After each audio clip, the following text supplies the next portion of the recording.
ಇತ್ತೀಚೆಗೆ ಅಖಿಲ ಭಾರತ ವೀರಶೈವ ಮಹಾಸಭೆಯ ರಾಷ್ಟ್ರೀಯ ಅಧ್ಯಕ್ಷರಾಗಿ ಆಯ್ಕೆಯಾದಂಥ ಸನ್ಮಾನ್ಯ ಶ್ರೀ ಈಶ್ವರ್ ಖಂಡ್ರೆ ಅವರ ಅಭಿನಂದನಾ ಸಮಾರಂಭ ನಾಡಿದ್ದು 22ನೇ ಮಾರ್ಚ್ ಸಾಯಂಕಾಲ 6 ಗಂಟೆಗೆ ಗುಂಪಾ ರಸ್ತೆಯಲ್ಲಿರುವ ಫಾರ್ಮಸಿ ಕಾಲೇಜಿನ ಆವರಣದಲ್ಲಿ ನಡೆಯಲಿದೆ. ನಮಗೆಲ್ಲ ಗೊತ್ತಿದೆ, ಇವತ್ತ ಅತಿ ಕಡಿಮೆ ವಯಸ್ಸಿನಲ್ಲಿ ರಾಷ್ಟ್ರೀಯ ಪ್ರಧಾನ ಕಾರ್ಯದರ್ಶಿಯಾಗಿ ನಮ್ಮ ದಿವಂಗತ ಶಾಮೂರು ಶಿವಶಂಕರಪ್ಪ ಅವರ ಲಿಂಗೈಕ್ಯ ಆದ ನಂತರ ಉನ್ನತ ಸ್ಥಾನಕ್ಕೆ ನಮ್ಮ ಜಿಲ್ಲೆಯ ಹೆಮ್ಮೆ ಸುಪುತ್ರರಾದ ಈಶ್ವರ್ ಖಂಡ್ರೆ ಅವರು ಏರಿದ್ದಾರೆ.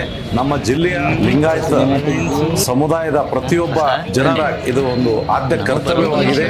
ಇಂಥ ಒಂದು ಉನ್ನತ ಹುದ್ದೆಯಲ್ಲಿ ಹೋದಂಥ ವ್ಯಕ್ತಿಗೆ ನಾವೆಲ್ಲ ಜಿಲ್ಲೆಯವರು ಸೇರಿ ಸನ್ಮಾನ ಮಾಡುವಂಥ ಆದ್ಯ ಕರ್ತವ್ಯ ನಮ್ಮೆಲ್ಲರದಾಗಿದ್ದೆ.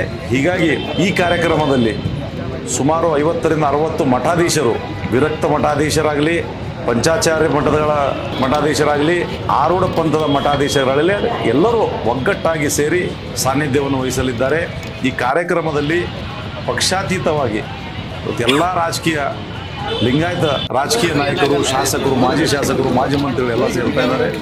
ಹೀಗಾಗಿ ನಾನು ತಮ್ಮೆಲ್ಲರಿಗೆ ಕೈ ಮುಗಿದು ಕೇಳಿಕೊಳ್ಳೋದೇನೆಂದರೆ 22ನೇ ತಾರೀಕಿಗೆ ಸಾಯಂಕಾಲ 6 ಗಂಟೆಗೆ ಈ ಅದ್ಭುತ ಕಾರ್ಯಕ್ರಮದಲ್ಲಿ ಭಾಗವಹಿಸಿ ನಮ್ಮ ಲಿಂಗಾಯತ ಸಮುದಾಯದ ಒಗ್ಗಟ್ಟನ್ನು ಪ್ರದರ್ಶಿಸಬೇಕಂತೇಳಿ ಕೇಳ್ಕೊಳ್ತೀನಿ. ಧನ್ಯವಾದಗಳು.